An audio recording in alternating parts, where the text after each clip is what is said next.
the customer is the heartbeat of your company.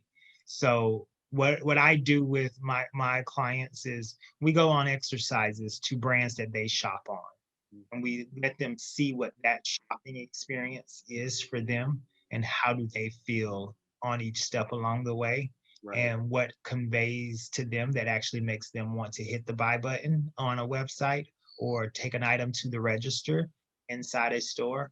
And then we reverse engineer that and bring it back to their business. This is the Game Changers Experience. Deep dive conversations with leading business disruptors, Olympic athletes, celebrities, entrepreneurs, and influencers from around the world. This show will teach you insights about the winning principles in mindset, productivity, marketing, branding, entrepreneurship, business strategy, and more. Hosted by productivity authority, business strategist, former elite athlete, author, and public speaker, Adam Strong. Do you think that there needs to be some sort of shift in mindset from the big players for them to give the small players a bit of an opportunity? I definitely think they should be taking it into consideration. I understand that for a big company to make major changes is harder. It costs them more money. And when you're playing with a big company like that, you're talking about their bottom line.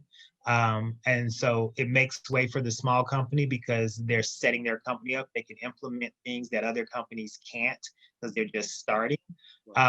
So if you find a big player who's willing to maybe take a little hit, but they're dealing with shareholders that they have to please and investors and boards. So those play a part in this for them. But if they can find a way to make the shift and not so much be concerned with the small guy, but be concerned with their customer. Yeah, absolutely. 100% agree. What do you find from your perspective, Branden? What do you find are the common struggles that you see with a lot of startup companies that you see time and time and time again? You're like, oh my God, this is the same guy or the same girl, and they're doing the same thing over and over and again, which I say is kind of, as Einstein would say, the definition of insanity is doing the same thing over and over again, but expecting a different result. What do you think of some of the common struggles that startups and startup companies make, especially in kind of some of the people that you work with?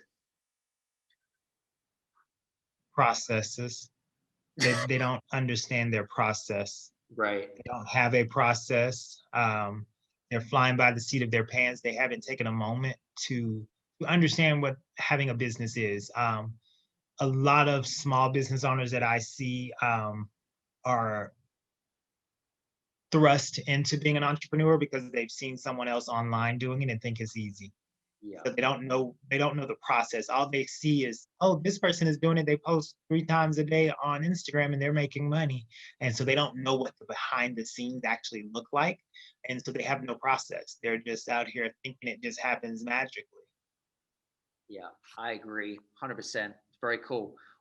What about how important is it for a lot of especially with the people that you work with, how important is it to understand the customer journey? And when, from someone that maybe comes across your, say, web page or whatever it is to someone that actually purchases a product, how important is it to understand the customer journey? And from your perspective, where do people start from there? Is highly important. The customer is the heartbeat of your company. So what I do with my clients is we go on exercises to brands that they shop on, and we let them see what that shopping experience is for them and how do they feel on each step along the way. Right. And what conveys to them that actually makes them want to hit the buy button on a website or take an item to the register inside a store. And then we reverse engineer that and bring it back to their business. So I think if you understand what triggers you to buy, you can understand what's going to trigger your customers to buy. Oftentimes they're very similar. Interesting. Yeah, I mean, I guess it's kind of understanding the psychology as well of like what people's minds are going through and what they're looking at. I mean, there's so much to take into consideration, right, Branden? Especially if someone goes to a web shop and they're like, I'm a big believer about the whole kind of, like Amazon, for example, where you kind of got what I call the 3 clicks and you're out of here type of thing, right? And I just love that model. Do you use those same principles like Amazon does, like the 3 clicks? Yes, I want it.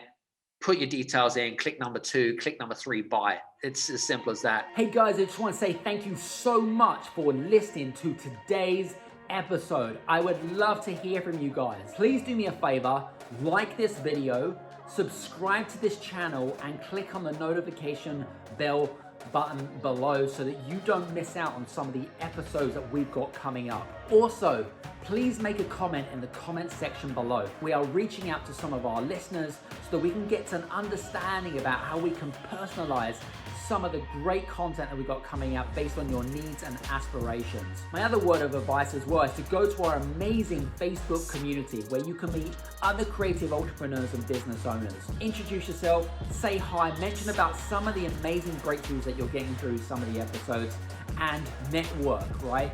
Grow your business. You are with who you become with the 5 most common people you hang around with. So listen, guys, hope you enjoyed today's episode. We'll see you on the next episode. Take care and see you soon. Bye-bye.